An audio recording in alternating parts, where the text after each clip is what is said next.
কথাটা অ্যালকেমিস্টকে বলতে গিয়েও থেমে যায় সে। এখনো ভয় পায় তাকে। আকাশের পাখিগুলো যেন দেখেছিল সেই পাথুরে জায়গায় হাজির হয় তারা। এখন এখানে শুধু বাতাসের হাহাকার।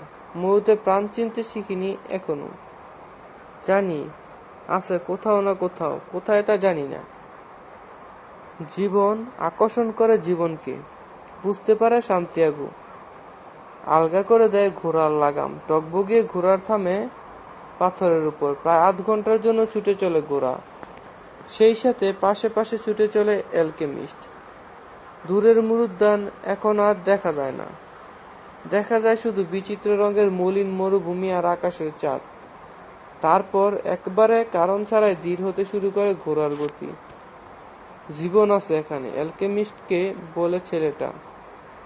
মরুর ভাষা এখনো আয়ত্ত করতে পারিনি, কিন্তু আমার ঘোড়া তা জানে। নেমে পড়ে তারা। কোনো কথা নেই অ্যালকেমিস্টের মুখে। ধীরে এগুতে এগুতে তারা পাথরের দিকে তাকায়। হঠাৎ থেমে পড়ে অ্যালকেমিস্ট। নিচু হয়। পাথরের খাঁজে ছোটখাটো একটা গর্ত। হাত পুড়ে দেয় অ্যালকেমিস্ট, পুরোটা কাঁধ পর্যন্ত। কিছু নড়ছে সেখানে। দেখা যাচ্ছে অ্যালকেমিস্টের চোখ, শুধু চোখ। গর্তে যাই থাক না কেন সেটা দখলের জন্য চেষ্টা করছে সে। তারপর ঝড়ের গতিতে বের করে আনে হাত। লাফিয়ে উপরে উঠে যায়। হাতে লেজের দিকে ধরা একটি গ্র্যান্ড গ্রাসপেড সাপ। সেই সাথে লাফিয়ে উঠে সান্তিয়াগো। সরে যায় অ্যালকেমিস্টের কাছ থেকে দূরে। সাপটা যাতে গুপখোর, আর গুখরুর মুখ থেকে যে বিষ বের হচ্ছে তা 1 মিনিটের মধ্যে তরতাজা মানুষকে মেরে ফেলতে পারবে। বিষের দিকে নজর রাখো, বলে ওঠে সান্তিয়াগো। কিন্তু অ্যালকেমিস্টের চোখে মুখে কোনো ভাবান্তর নেই। গর্তে হাত ঢুকিয়ে অনেকক্ষণ ধরে চেষ্টা করেছে এটাকে বের করার। এমন জাত সাপ সে কাটেনি তা বলা যায় না। আর কামড় খেয়ে থাকলে 200 বছর বয়স হয়েছে অ্যালকেমিস্টের, বলেছিল ইংরেজ লোকটা। সে নিশ্চয়ই মরুর সাপ নিয়ে কাজ করতে জানে। ঝোলার ভিতর থেকে একটা জিনিস বের করে আনে অ্যালকেমিস্ট। তারপর বালিতে বৃত্ত এঁকে সে দেয় সাপটাকে। একেবারে শান্ত হয়ে আসে সেটা। ভয়ের কিছু নেই। সে আর বৃত্ত ছেড়ে বেরোবে না। তুমি মরুর বুকে জীবন খুঁজে পেয়েছো, ভালো নিদর্শন, ভালো লক্ষণ। এত গুরুত্বপূর্ণ কেন ব্যাপারটা? কারণ পিরামিডের চারপাশে মরুভূমি, বলে অ্যালকেমিস্ট। কাল রাত থেকে সান্তিয়াগোর মন ভালো নেই। পিরামিড নিয়ে আর কোনো কথা তুলতে চায় না সে নতুন করে। এখন গুপ্তধনের সন্ধানে বের হওয়া আর ফাতিমাকে ছেড়ে যাওয়া একই কথা। মরুভূমি পেরোনোর পথে আমি তোমাকে পথ দেখাবো, বলল অ্যালকেমিস্ট। আমি তো মরুদ্যানে থেকে যেতে চাই। ফাতিমাকে পেয়ে গেছি। আর যত দূর মনে হয় সে গুপ্তধনের চেয়ে বেশি মূল্যবান। ফাতিমা মরুর দেশের মেয়ে, পাল্টা জবাব দেয় অ্যালকেমিস্ট। সে জানে পুরুষদের যেতে হয় ফিরে আসার জন্য, আর সে জানে সে তার গুপ্তধন এর মধ্যেই পেয়ে গেছে তোমাকে। এখন তার কামনা যেন তুমি তোমার চাওয়াটা পাও। কিন্তু আমি যদি থেকে যেতে চাই, তাহলে বলি কি হবে? তুমি হবে মরুদ্যানের উপদেষ্টা। স্বর্ণ দিয়ে কিনে ফেলবে অনেক ভেড়া আর ওট। বিয়ে করে ফেলবে ফাতিমাকে। সুখে থাকবে বছরখানেক। তুমি ভালোবাসবে মরুভূমিকে। চিনতে শিখবে অর্ধলক্ষ খেজুর গাছের প্রতিটাকে। দেখবে কি করে মরুভূমির বুকে বেড়ে ওঠে গাছগুলো, কি করে ক্ষয়ে যায়। আর শিখবে অনেক কিছু, কারণ এখানে সবচেয়ে বড় শিক্ষক হলো স্বয়ং সাহারা। তারপর 2য় বছরের কোনো এক সময়ে মনে পড়ে যাবে গুপ্তধনের কথা। এতদিন তোমার লক্ষণ বিচারের ব্যাপারগুলো আরো ধারালো হবে। সেগুলো অষ্টপ্রহর বলে যাবে গোপন সম্পদের ব্যাপারে। এদিকে চোখ পড়বে না। কল্যাণ করতে থাকবে পুরো মরুদ্যানের। গোত্রপতিরা সমস্যায় তোমার জ্ঞানে পঞ্চামুখ হয়ে পড়বে। উটের সাথে আসবে সম্পদ, সম্পদের সাথে ক্ষমতা। এবার 3য় বছরের কথা বলি। তখন তুমি শুরু করে দিয়েছো গুপ্তধনার স্বপ্নের কথা, জীবনের লক্ষ্যের কথা। ঘুরে বেড়াবে রাতের পর রাত মরুর বুকে, মরুদ্যানের বুকে একা একা। ফাতিমা ভাববে তার জন্য আজ এ অবস্থা, কিন্তু তোমার ভালোবাসা তার কাছ থেকে ভালোবাসা আদায় করে নিচ্ছে কড়াই গন্ডায়। খেয়াল করো, কখনো সে থাকতে বলছে না তোমাকে, কারণ বালির দেশের মেয়েরা সবসময় স্বামীর অপেক্ষায় থাকতে পছন্দ করে। রাতের পর রাত ঘুরে বেড়াচ্ছ তুমি মনের অস্থিরতা নিয়ে, এদিকে চিরদিনের জন্য হারিয়ে যাচ্ছে গুপ্তধন। তারপর চতুর্থ বছরের কোনো এক সময় হারিয়ে যাবে লক্ষণগুলো, কারণ তুমি তাদের কথায় কান দাও না। গুত্রপতিরা ঠিক ঠিক বুঝতে পারবে সব ব্যাপার, তোমাকে সরিয়ে দিচ্ছে ক্ষমতা থেকে, কারণ তোমার নিজের ক্ষমতা নেই। কিন্তু ততদিনে তোমার টাকা পয়সা বেড়ে অনেক হয়ে যাবে, থাকবে অনেক কর্মচারী, বাকি জীবনটা কাটবে এই ভেবে যে তুমি তোমার লক্ষ্যের পিছু দেওয়া করনি। আর দেরি হয়ে গেছে এতদিনে, অনেক দেরি। মনে রেখো, সব সময় মনে রেখো, ভালোবাসা কখনো কাউকে লক্ষ্য থেকে সরিয়ে দিতে চায় না। কেউ যদি লক্ষ্য ছেড়ে দেয়, বুঝতে হবে সে ভালোবাসা সত্যি নয়, সে ভালোবাসা যা জগতের ভাষায় কথা বলে। এবার বালু থেকে বৃত্তটা সরিয়ে দেয় অ্যালকেমিস্ট। চট করে সাপটা চলে যায় আগের জায়গায়। সাথে সাথে সান্তিয়াগোর মনে পড়ে সেই স্ফটিক ব্যবসায়ীর কথা, যে অহর্নিশি মক্কা যাওয়ার কথা ভাবে। সেই ইংরেজের কথাও মনে পড়ে, যে খুঁজছে অ্যালকেমিস্টকে। সে মেয়ের কথা মনে পড়ে, যে বিশ্বাস করে মরুভূমিকে। মনে পড়ে যায় সে মরুভূমির কথা, যে এনে দিয়েছে ভালোবাসার মেয়েটাকে। আবার ঘোড়ায় চড়ে তারা, আবার অ্যালকেমিস্টকে অনুসরণ করে ছেলেটা ফিরে যাচ্ছে মরুদ্যানে। সেখানকার কলরব তুলে আনে হু হু করে বয়ে যাওয়া বাতাস। কান পেতে আছে সান্তিয়াগো, কান পেতে আছে ফাতিমার কণ্ঠ শোনার জন্য। আমি তোমার সাথে যাচ্ছি, অবশেষে বলে সে। কোত্থেকে যেন হুড়মুড় করে শান্তি এসে ভরে দেয় তার বুক। মাত্র একটা কথাই বলে অ্যালকেমিস্ট, আমরা কাল সূর্যোদয়ের আগে রওনা দিচ্ছি। সারা রাত ঘুম হয়নি তার। ভোরের ঘন্টা দুয়েক আগে পাশে শোয়া আরেক ছেলেকে জাগিয়ে ফাতিমার থাকার জায়গার কথা জিজ্ঞেস করে। ফাতিমার তাঁবুর কাছে যাওয়ার পর ছেলেটাকে সোনার একটা টুকরা দেয়, যা দিয়ে অবলীলে কিনে ফেলা যাবে একটা ভেড়া। এবারে যেতে বলে ফাতিমার তাঁবুতে, তাকে জাগাতে হবে, বলতে হবে বাইরে অপেক্ষা করছে সান্তিয়াগো। আবার কথা মতো কাজ করে তরুণ আরব। আবার তাকে আরো একটা ভেড়া কেনার মতো টাকা দেয় ছেলেটা। এবার আমাদের একা থাকতে দাও। চলে যায় ছেলেটা। গর্বে বুক ফুলে উঠেছে, কারণ সে উপদেশটাকে সাহায্য করেছে, কারণ সে পেয়েছে কয়েকটা ভেড়া কিনে নেওয়ার মতো স্বর্ণ। দোরগোড়ায় দাঁড়িয়ে আছে ফাতিমা। দুজনে মিলে চলে যায় খেজুর বাগানের কাছে। সান্তিয়াগো জানে নিয়ম ভাঙ্গা হচ্ছে। হোক, এখন এসবে কিছু এসে যায় না। চলে যাচ্ছি বলে সে অবশেষে। তোমাকে জানিয়ে রাখি, ফিরে আসবো। আর ভালোবাসি, কারণ কোনো কথা বলো না। কেউ ভালোবাসা পায় কারণ সে ভালোবাসা পায়। ভালোবাসার জন্য কোনো কারণ দর্শানোর দরকার নেই। কিন্তু একগুয়ের মতো বলেই চলেছে ছেলেটা। স্বপ্নের পর দেখা হলো এক রাজার সাথে। তারপর বিকিকিনি করেছি অনেক স্ফটিক, পেরিয়ে এসেছি তেপান্তর। তারপর যুদ্ধ ঘোষণা করলো গুত্রগুলো। আমি অ্যালকেমিস্টের খোঁজে সব চষে ফেলে অবশেষে গেলাম কুয়ার ধারে। আর তোমাকে ভালোবাসি, কারণ পুরো সৃষ্টি জগৎ ফিস করে তোমাকে আমার করে পাইয়ে দিতে। জড়িয়ে ধরে তারা পরস্পরকে। এই প্রথম স্পর্শ করলো। ফিরে আসবে কিন্তু, বলে ছেলেটা।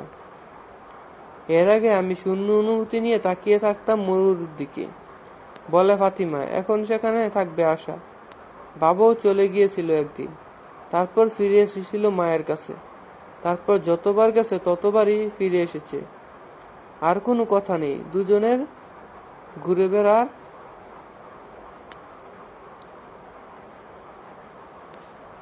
গাছের নিচে। তারপর ছেলেটা ফাতিমাকে এগিয়ে দেয় তাঁবুর কাছে।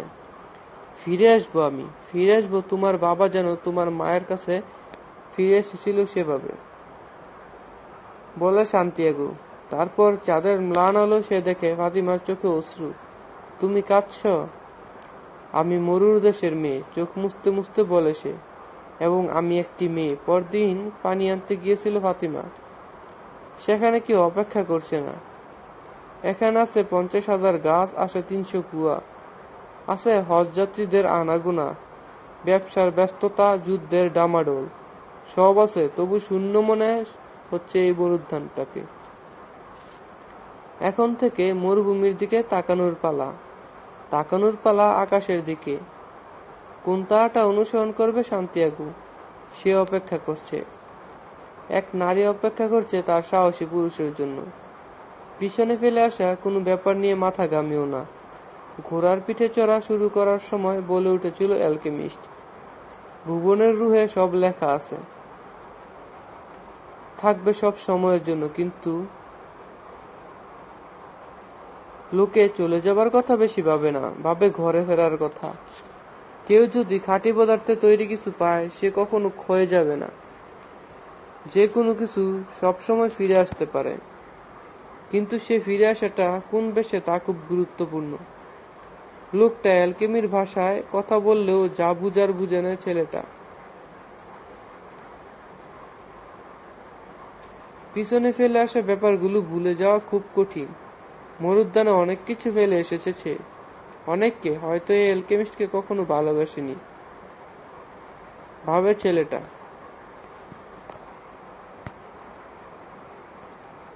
সামনে চলে বসে অ্যালকেমিস্ট, কাঁধে তার পুরনো বন্ধু বাজ পাখি। মরুর ভাষা ভালোই বুঝেছে বাসটা। একটু থামলেই এক চক্কর ঘুরে আসে চারধারে। প্রথম দিন এনেছিল একটা ইঁদুর, পরের দিন একজোড়া পাখি। রাতে ঘুমিয়ে পড়ার আগে সাবধানে আগুন নিভিয়ে দেয় তারা। হোক শীত, থাকুক চাঁদ ক্ষীণ হয়ে যাবার ফলে আসা অন্ধকার।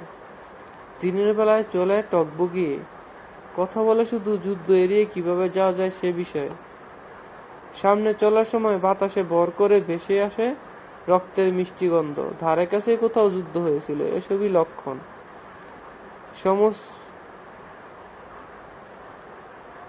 সমস্তই লক্ষণ। সপ্তম দিনের কথা। অ্যালকেমিস্ট আগেভাগেই আজকের মতো থেমে যাবার বন্দোবস্ত করতে যায়।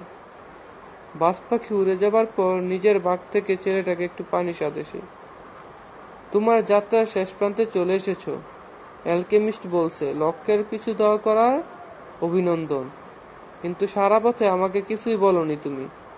আমি মনে করেছিলাম রসায়নের কিছু কিছু ব্যাপার শিখাবে। কিছুদিন আগে অ্যালকেমির উপর তাল তাল বই আছে এমন এক লোকের সাথে মরুভূমি পার হয়েছিলাম, কিন্তু বই দেখে কিছুই বুঝিনি। শিখার একটাই পথ, জবাব দেয় অ্যালকেমিস্ট, কাজের মাধ্যমে।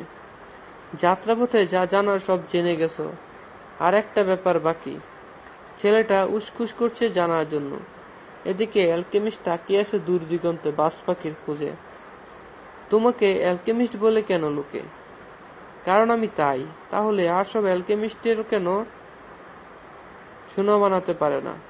তাদের একমাত্র উদ্দেশ্য স্বর্ণ, জবাব দিল সফর সঙ্গী।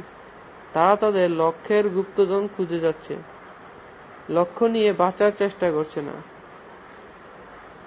আমার আর কি জানা এখনো বাকি, কথা তুলে ছেলেটা। কিন্তু দিগন্তে তাকিয়েছে অ্যালকেমিস্ট। ফিরে আসছে পাখিটা শিকার নিয়ে। তারা মরুর বুকে গর্ত করে, তারপর সেখানে আগুন জ্বালা, যাতে বাইরে থেকে শিখা না দেখা যায়। আমি একজন অ্যালকেমিস্ট, কারণ আমি অ্যালকেমিস্ট। বিজ্ঞানটা শিখেছিলাম দাদার কাছে, সে শিখেছিল তার বাবার কাছে। এভাবে চলে গেছে ভুবন সৃষ্টির শুরুতে।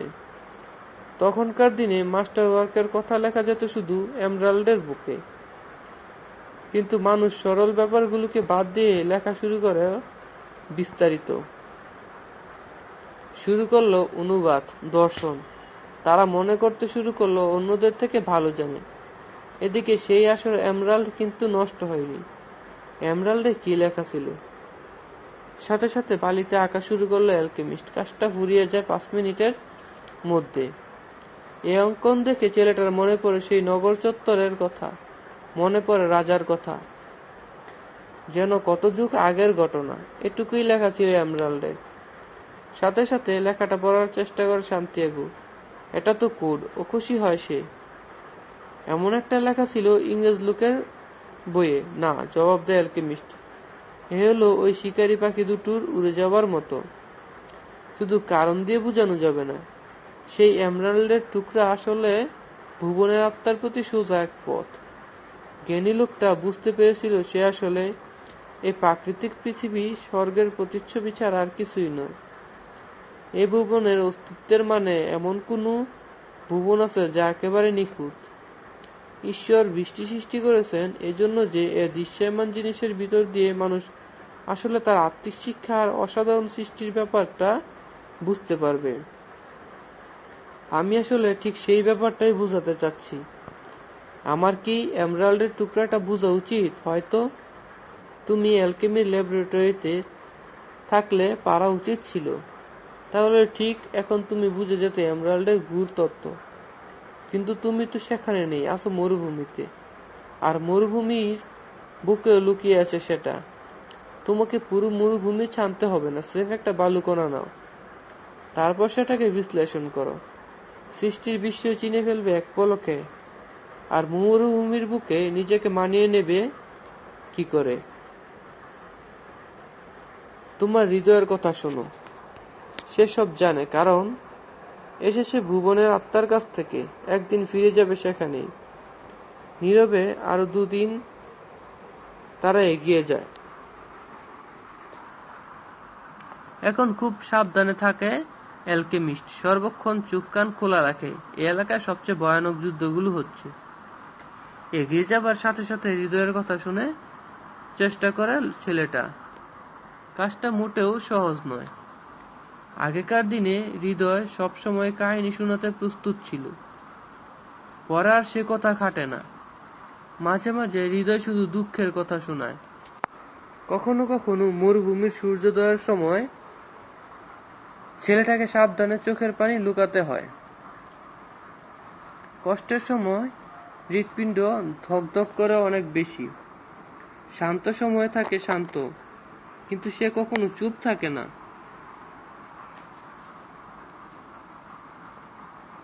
আমাদের কেন হৃদয়ের কথা শুনতে হবে? সেদিন ক্যাম্প করার সময় প্রশ্ন করে ছেলেটা। কারণ হৃদয় যেখানেই আছে সেখানেই পাবে গুপ্তধন। কিন্তু হৃদয় তো আমার কথা শোনে না। কোনো এক মরুদ্যানের কথা বলে, কোনো এক ফেলে আসা মেয়ের কথা।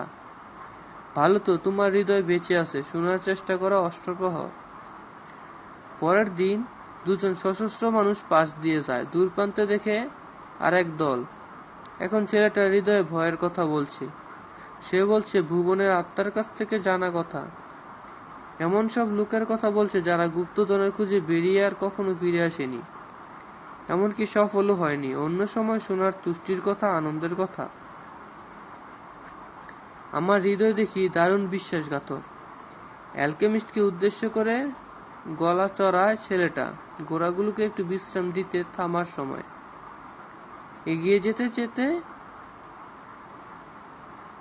চায় না। বুঝতেই পারছো, সাফ জবাব অ্যালকেমিস্টের। তাই বলে বেড়াচ্ছে যে তুমি স্বপ্নের পিছু দাও করতে গিয়ে সব খুইয়ে বসতে পারো। তাহলে আমার মনের কথা শোনার দরকার কি? কারণ আর কখনো তাকে চুপ করিয়ে রাখতে পারবে না। চাও না বা না চাও, সে তোমাকে নানা কথা বলে যাবে তোমার মনের অবস্থার ব্যাপারে। তার মানে বিশ্বাসঘাতকতা করলেও আমাকে শুনে যেতে হবে।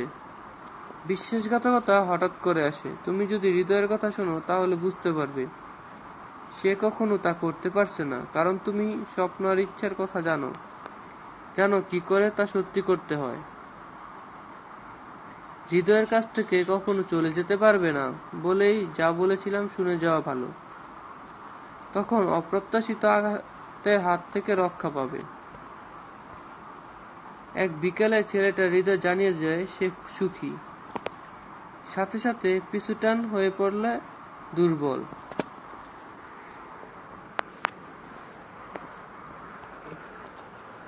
মাঝে মাঝে আমি নানা অভাব অভিযোগ তুলি, বলে সেটা। কারণ আমি কোনো একজনের হৃদয় লোককে স্বপ্নের পিছু দেওয়া করতে চায় না। কারণ সব মানুষের হৃদয়ে কিরকম, আর সে ভয় পায় বেশি প্রিয়জনকে হারানোর ভয়। এদিকে স্বপ্নের পিছু ধাওয়া না করলে সারা জীবনের জন্য তা তলিয়ে যেতে পারে বালির নিচে। তখন আমরা খুব ভুগি। তাহলে আমার হৃদয় ভোগান্তির ভয় পায়। সে চাঁদহীন নিকষ কালো অন্ধকার আকাশের দিকে তাকিয়ে এক রাতে শেষ পর্যন্ত বলেই ফেলে অ্যালকেমিস্টকে, হৃদয়কে জানিয়ে দাও, ভোগান্তির ভয় আসলে ভোগান্তির চেয়ে কষ্টকর। আর স্বপ্নের পথে কাজ করে যেগুলো, সেগুলির কোনো ভোগান্তি নেই, কারণ তারা প্রতি মুহূর্তে ঈশ্বর আর মহাকালের সাথে লেনদেন করে। খোঁজ চালানোর সময় প্রতিটি মুহূর্ত আসলে ঈশ্বরের সাথে যোগাযোগের নামান্তর। নিজের হৃদয়কে বুঝায় ছেলেটা। সম্পদ পাবার কথা ভাবলে তখন মনে চলে আসে পাবার আশা। তাই থাকে অনেক আনন্দ। সারা বিকাল চুপ করে থাকে হৃদয়। সে রাতে ভালো ঘুম হয় তার। ঘুম থেকে জাগার পর ভুবনের আত্মা থেকে কম কথা এনে বলতে থাকে হৃদয়। মানুষ কাজ করতে থাকলে ঈশ্বর বসত করেন তার ভিতরেই। পৃথিবীর বুকে যত মানুষ আসে তাদের সবার জন্য আছে কোনো না কোনো গুপ্তধন। আমরা মানুষের হৃদয়েরা সেসব ব্যাপারে খুব বেশি কিছু বলি না, কারণ লোকে আর সেসবের খুঁজে বের হবে না। ছেলেবেলায় তাদের সাথে কথা বলি, তারপরে বেড়ে চলে বয়স, সেই সাথে বেড়ে যায় আমাদের চুপ করে থাকার সময়। কিন্তু দুর্ভাগ্যজনকভাবে খুব কম লোকই তাদের জন্য পথে পা বাড়ায়। বেশিরভাগ মানুষের কাছে পৃথিবী হলো হুমকির জায়গা, আর তাদের বিশ্বাসের কারণে বেরিয়ে পড়ে জগতের বিভৎস সব রূপ। আর তাই আমরা তাদের হৃদয়ের কথা বলি, আর আরো কোমল ভাষায়। তাই কথা বন্ধ করতে পারি না, শুধু আশা করি সেটা শোনা যাবে না। তাহলে লোকের হৃদয় তাদের স্বপ্নের পথে যাবার কথা বলে না কেন? না পেরে অ্যালকেমিস্টকে প্রশ্ন করে ছেলেটা, কারণ এ একটা পথে সবচেয়ে বেশি ভোগান্তি হয়, আর হৃদয়েরা ভোগান্তি অপছন্দ করে। তখন থেকেই ছেলেটা হৃদয়ের ব্যাপারগুলো বুঝতে শিখে, জানিয়ে দেয় লক্ষ্য থেকে দূরে সরে গেলে চাপ দিতে হবে, তাকে চাপ দিতে হবে পথে ফিরিয়ে আনার জন্য। সে রাতে অ্যালকেমিস্টকে এসব খুলে বলার পর অ্যালকেমিস্ট বুঝতে পারে সান্তিয়াগোর হৃদয় ফিরে এসেছে ভুবনের আত্মার কাছে। এখন কি করব আমি? প্রশ্ন তোলে ছেলেটা। এগিয়ে যাবে পিরামিডের দিকে, যথাযথ সম্মান জানাবে লক্ষণগুলোকে। গুপ্তধনটা কোথায় আছে তা জানানোর ক্ষমতা আছে হৃদয়ের এখনো। এ ব্যাপারে জানো বাকি ছিল আমার। না, জবাব দেয় অ্যালকেমিস্ট। যা জানতে হবে তা হলো, কোনো স্বপ্ন বুঝতে পারার আগে বিশ্বের আত্মা আগের সব অভিজ্ঞতার আলোকে যাচাই করে। খারাপ কোনো উদ্দেশ্য নয়, আমরা যেন লক্ষ্যের দিকে ঠিকভাবে চলতে পারি সেজন্য। ঠিক এখানেই হাল ছেড়ে দেয় বেশিরভাগ মানুষ। মরুর ভাষায় আমরা বলি, খেজুর গাছে সারি চোখে পড়া মারা গেলে তৃষ্ণায়। সব খোঁজ শুরু যে করেছে তার সৌভাগ্যের সাথে, শেষ হয় বিজয়ী বারবার পরীক্ষিত হবার পর। ছেলেটারও সামনে মনে পড়ে যায় দেশের সেই প্রবাদের কথা। সূর্য উদিত হবার আগের প্রহর সবচেয়ে বেশি অন্ধকার। পরদিন বিপদের গন্ধ টের পায় তারা। তিনজন সশস্ত্র অস্ত্র এগিয়ে এলো, প্রশ্ন করলো, ছেলেটা আর অ্যালকেমিস্ট কি করছে? বাজ নিয়ে শিকার করছি আমি, অ্যালকেমিস্টের সাফ জবাব। আমরা আপনাদের পরখ করে দেখতে হবে কোনো অস্ত্র আছে কিনা, বলে উঠে একজন। আস্তে আস্তে নেমে আসে অ্যালকেমিস্ট। ছেলেটাও একই পথ ধরে।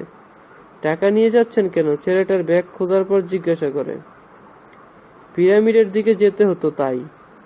আরেকজন অ্যালকেমিস্টকে পরীক্ষা করে তরল বলা ক্রিস্টালের একটা ফ্লাস্ক পায় মুরগির ডিমের চেয়ে সামান্য বড় হলদে ডিম্বাকার একটা কাজ। এগুলো কি? ফিলোসোফার স্টোন আর অমৃত, অ্যালকেমিস্টের মাস্টার ওয়ার্ক। একবার এ অমৃত পান করলে কখনো অসুখ হবে না, আর ওই পাথরের টুকরা থেকে একটু অংশ নিলে যে কোনো ধাতুকে স্বর্ণ করে ফেলা যায়। এবার রেগে উঠে অ্যালকেমিস্ট। তোমার হৃদয়।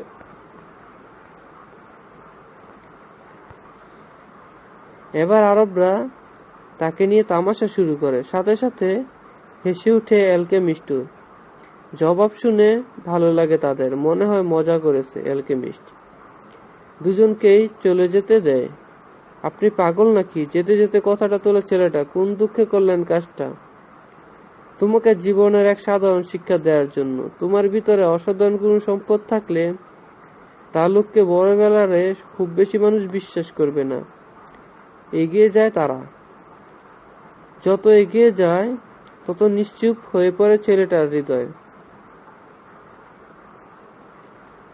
এখন আর তা খুব বেশি কিছু জানতে চায় না। হৃদয় শুধু ভুবনের আত্মার কাছ থেকে শিখতে থাকে। ছেলে আর তার হৃদয় এখন বন্ধু। বন্ধুরা বিশ্বাসঘাতকতা করে না। একবার কথা বলে ওঠে হৃদয়, জানায় মরুভূমির নৈশব্দ নিয়ে ঘাবড়ানোর কিছু নেই। বলে, ছেলেটার সবচেয়ে বড় সম্পদ হলো সেসব বেড়া বিকিয়ে দিয়ে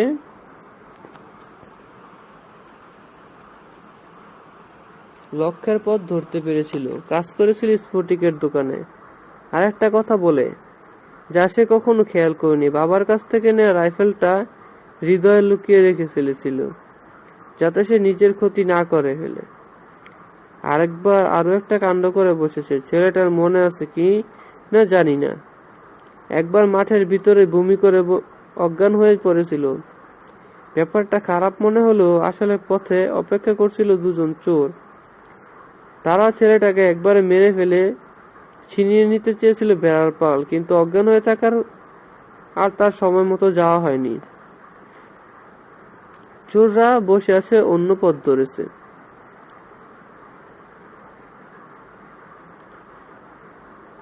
মানুষের হৃদয় কি সবসময় তাকে সহায়তা করার প্রশ্ন তুলে ছেলেটা অ্যালকেমিস্টের কাছে। বেশিরভাগ ক্ষেত্রে শুধু তাদের হৃদয়, যারা লক্ষ লক্ষ করে এগিয়ে যায়। কিন্তু তারা সবসময় সহায়তা করে বাচ্চাদের, মাতালদের আর বয়সীদের। তার মানে আমি কখনো হুট করে বিপদে পড়ব না। মানে হলো হৃদয় তাই করে যা পারে, জানিয়ে দেয় অ্যালকেমিস্ট। আরেক বিকালে তারা সৈন্যদের তাঁবুর পাশ দিয়ে যাচ্ছিল। ঘাটির প্রত্যেক পাশে সাদা আলখাল্লায় সজ্জিত সৈনিক, অস্ত্র তাক করা। কিন্তু তারা যুদ্ধের খুশগল্প আর হুকা নিয়ে এতই ব্যস্ত ছিল যে দুজনকে দেখেনি। আর ভয় নেই, এলাকাটা পেরিয়ে যাবার পরে বলে ছেলে।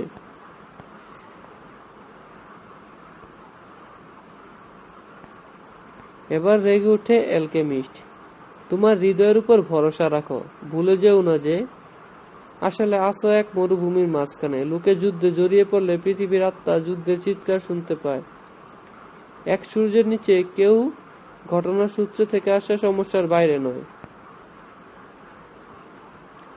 সব আসলে একই, ভাবে ছেলেটা। তারপর মরুভূমির যেন ইচ্ছে হলো অ্যালকেমিস্টের কথা সত্যি করে দেখানো। পিছন থেকে ধেয়ে এলো দুজন ঘোড়সওয়ার। আর যেতে পারবে না তোমরা, বলল একজন। যুদ্ধক্ষেত্রে আছো এখন।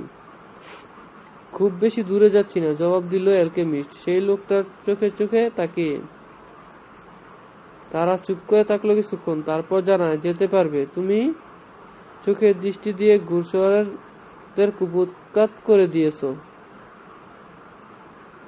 যেভাবে তাকিয়েছো তাকেই তাদের দৃষ্টির চেয়ে তোমার দৃষ্টির প্রখরতা বেশি মনে হয়, বলল ছেলেটা অবাক হয়ে। চোখ আসলে আত্মার শক্তি প্রদর্শন করে। আসলে অনুভব করে ছেলেটা, সেই প্রহরীদের মধ্যে একজন এত দূর থেকে স্থির দৃষ্টিতে তাকিয়ে আছে তাদের দিকে। অবশেষে পুরো দিগন্ত জুড়ে হাজির হয় পর্বতমালা। পিরামিড যেতে আর মাত্র 2 দিন বাকি। আমরা যদি আলাদা পথে সরে যাই, বলে ছেলেটা, তাহলে আমাকে অ্যালকেমি থেকে কিছু শিক্ষা দাও। তুমি এর মধ্যে অ্যালকেমি শিখে গেছো। ব্যাপারটা হলো বিশ্বের আত্মার ভিতর দিয়ে প্রবেশ করতে হবে, তারপর আবিষ্কার করতে হবে ভিতরে তোমার জন্য রাখা সম্পদটুকু। না, তা বলছি না, সীসাকে সোনায় রূপান্তরের কথা বলছি। মরুভূমির মতো চুপ হয়ে যায় অ্যালকেমিস্ট। খাবারের জন্য থামার পর জবাব দেয়, সৃষ্টি জগতের সবকিছুই আসলে তৈরি হয়েছে, আর জ্ঞানীদের জন্য সবচেয়ে বেশি বেড়েছে যেটা, তা হলো স্বর্ণ। কেন জিজ্ঞেস করো না, জানি না আমি। শুধু জানি ঐতিহ্য সবসময় ঠিক। মানুষ কখনো জ্ঞানীদের কথা বুঝে না। তাই বিবর্তনের একটা ধারা হিসেবে প্রকাশ পাবে স্বর্ণ, তা না প্রকাশ পেলে সাংঘাতিক মূল সূত্র হিসেবে। কিন্তু জিনিসেরা নানা ভাষায় কথা বলে, বলল ছেলেটা। এককালে আমার কাছে উটের ডাক সামান্য এক ডাক ছাড়া কিছুই ছিল না। পরে এটাই হয়ে উঠল বিপদের গন্ধ। সবশেষে আবার সামান্য এক ডাক।